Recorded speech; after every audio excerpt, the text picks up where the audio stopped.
தேங்காய் சிரட்டையிலிருந்து மதிப்பு கூட்டப்பட்ட பொருட்களை ஏற்றுமதி செய்து லாபம் ஈட்டி வருகிறார் பட்டதாரி பெண் ஒருவர். அந்த பெண் யார்? அவரை பற்றிய ஒரு செய்தி தொகுப்பினை தற்போது பார்க்கலாம். கோவை மாவட்டம் கருப்பம்பாளையம் பகுதியை சேர்ந்தவர் ராதாலட்சுமி. பட்டதாரி பெண்ணான இவர் கிணத்துக்கடவு அடுத்துள்ள கோடாங்கிபாளையம் கிராமத்தில் சிறிய அளவிலான தொழிற்சாலை அமைத்து அதனை நடத்தி வருகிறார்.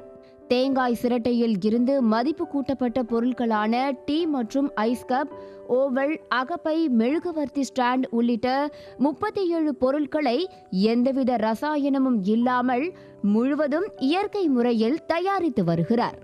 இவர் தயாரிக்கும் பொருட்கள் இந்தியா மட்டுமல்லாமல் ரஷ்யா, ஜப்பான், பக்ரைன் ஆகிய நாடுகளுக்கும் ஏற்றுமதி செய்யப்படுகிறது.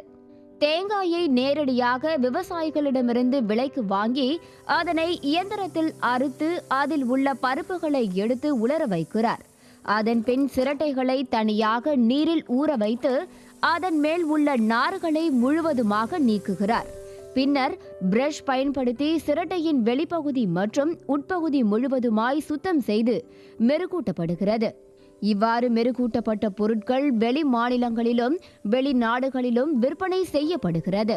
தேங்காயை நன்கு உலர வைத்து விற்பனை செய்வதன் மூலமும் கூடுதல் வருமானம் ஈட்டி வருகிறார். இது குறித்து அவர் கூறுகையில், tea cups, bowls, rice bowls, salad bowls அதெல்லாம் பண்ணிகிட்ருக்கோம். ஐஸ்கிரீம் கப்ஸ் எல்லாம் தேங்காய் சிரட்டையிலேயே இதை ஏற்றுமதியும் பண்ணிகிட்ருக்கோம்.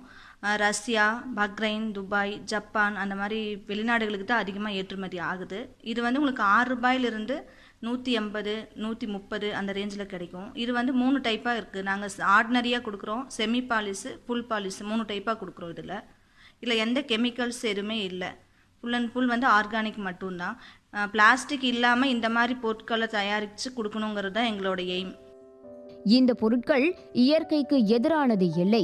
எனவே இந்த பொருட்களை பயன்படுத்திவிட்டு தூக்கி எறிந்தாலும் அவை மண்ணோடு மண்ணாக மக்கக்கூடியவை. இதனால் சுற்றுச்சூழலுக்கு எந்தவித பாதிப்பும் வராது என பட்டதாரி பெண்ணான ராதாலட்சுமி தெரிவித்துள்ளார்.